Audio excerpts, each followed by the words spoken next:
Bonjour Eric. Bonjour Saïd. On est très heureux de vous accueillir aujourd'hui. C'est une bonne nouvelle que Pernod Ricard s'engage davantage. Mais est-ce que vous pouvez nous présenter votre entreprise avant de commencer? Oui, bien sûr, je vais me présenter déjà. Donc Eric Benoît, je suis le Global Chief Marketing Officer, donc je m'occupe du marketing pour le groupe Pernod Ricard. Donc Pernod Ricard, c'est un des leaders dans l'industrie des vins et spiritueux. On a plus de 240 marques prestigieuses qu'on produit, qu'on distribue dans 80 pays. Donc ce sont des marques que vous connaissez sans doute, comme probablement le pastis Ricard, mais aussi des whiskies, Chivas, Jameson, Glenlivet, Ballantines, de la vodka, Absolut, du rhum, Havana Club, des champagnes, Mumm Perrier-Jouët, Cognac Martel, j'en passe, c'est des meilleurs. Pour nous, ce qui est très important, c'est évidemment le savoir-faire et les qualités qui est derrière ces produits depuis toujours et qui vont du premium jusqu'au luxe. Pour vous parler un peu du marketing plus précisément, puisque c'est ma partie, c'est à peu près 1500 collaborateurs dans le monde, sachant que Pernod Ricard emploie environ 20 000 personnes dans le monde au travers des 80 collaborateurs pays. dans le monde. Absolument. Belle réussite française. Absolument. Alors, Pernod Ricard a décidé de participer cette année à la nouvelle édition du Sommet de l'inclusion économique.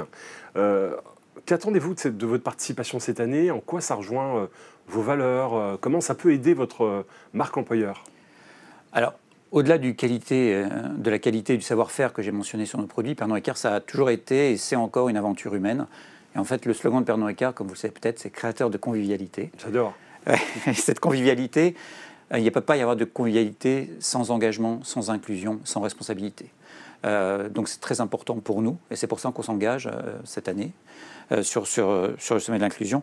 Je pense que c'est aussi le reflet de la place de Pernod Ricard, qui est un groupe important, de taille significative en France et à l'étranger, et qui veut prendre ses responsabilités par rapport à ce sujet. Alors, Pernod Ricard est déjà très actif. Quelles sont les actions concrètes que vous réalisez tout le long de l'année? Donc Pernod Ricard est actif, notamment en France, au plan national, mais aussi au plan régional, à travers les 3 filiales qu'on a en France. Donc on est actif notamment sur des places comme Reims, comme Cognac, Paris bien sûr, mais aussi Marseille. On est partenaire, par exemple, de Fast Sud Provence depuis très longtemps, qui lutte contre l'exclusion et les discriminations dans le Sud. Donc on a aussi la chance maintenant d'être partenaire avec vous, Saïd, et Mosaïque. Et notamment, on s'est engagé à publier toutes nos offres d'emploi, de stages, d'alternants. On en a quand même 300 par an sur le site Diversifier vos talents. Donc, c'est un engagement fort pour nous, pour l'avenir. Donc le prolongement de la promotion en fait, de ces opportunités directement auprès des jeunes qui ont moins de chance que les autres. Des actions de mentorat, il me semble, de tête. Des actions de mentorat, mais aussi vraiment cette idée d'être à la fois au plus près des communautés locales, puisqu'on a cet ancrage dans les communautés et on est présent quand même dans beaucoup de moments de partage, de célébration.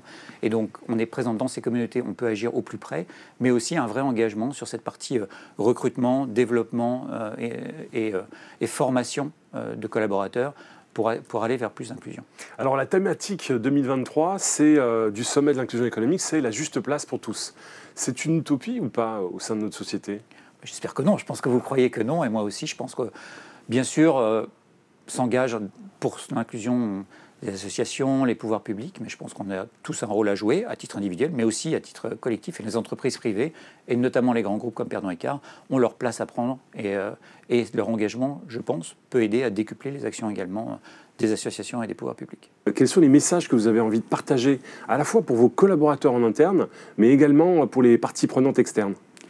Je pense que le message, je l'ai un peu évoqué, c'est que l'inclusion, ce n'est pas uniquement une affaire de ressources humaines. C'est l'affaire de tous.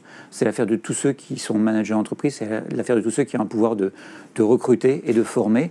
Je dirais, moi, je m'occupe du marketing, mais je m'occupe de tous les consommateurs. Je regarde les consommateurs de façon inclusive. Je pense que c'est hyper important de regarder aussi nos recrutements et nos collaborateurs de la même façon. Alors, au sein de votre entreprise, qu'est-ce que vous mettez en place pour donner la juste place à chaque talent? Donc, pour nous, ça passe vraiment par 3 phases. Donc, d'abord, le recrutement. Donc, on a formé nos recruteurs à la non-discrimination. À la non-discrimination, à l'inclusivité. Mais au-delà des équipes RH, je pense que c'est pour ça aussi que je suis là aujourd'hui, c'est pour montrer l'engagement des managers qui, derrière, prennent la décision d'embaucher ou non une personne, de former tout le monde et les managers qui recrutent également à cette inclusion et à cette diversité, pour que ce ne soit pas juste un sujet RH, mais bien un sujet plus global. Donc le recrutement, c'est, je pense, le premier point de passage, le plus important. Ensuite, on a la formation. On a, chez Pernod Ricard, des plans de formation individualisés basés sur l'analyse de vos talents, de vos compétences, pas seulement de votre expérience, mais vraiment de vos talents propres. Comment est-ce qu'on peut développer et compléter ça? Donc, des plans de formation individualisés pour chacun, qui vont permettre à chacun de trouver leur juste place. Et ensuite, l'évolution. On a, comme on le disait, 20 000 collaborateurs dans 80 pays. Cette évolution peut se faire en France, elle peut se faire à l'étranger. Et l'important, c'est d'accompagner les collaborateurs tout au long de ce développement et tout au long de cette évolution pour qu'à chaque moment de leur carrière, ils aient vraiment leur juste place dans l'entreprise. Donc un processus de recrutement complètement inclusif. Exactement. Et de mobilité interne. Parfait.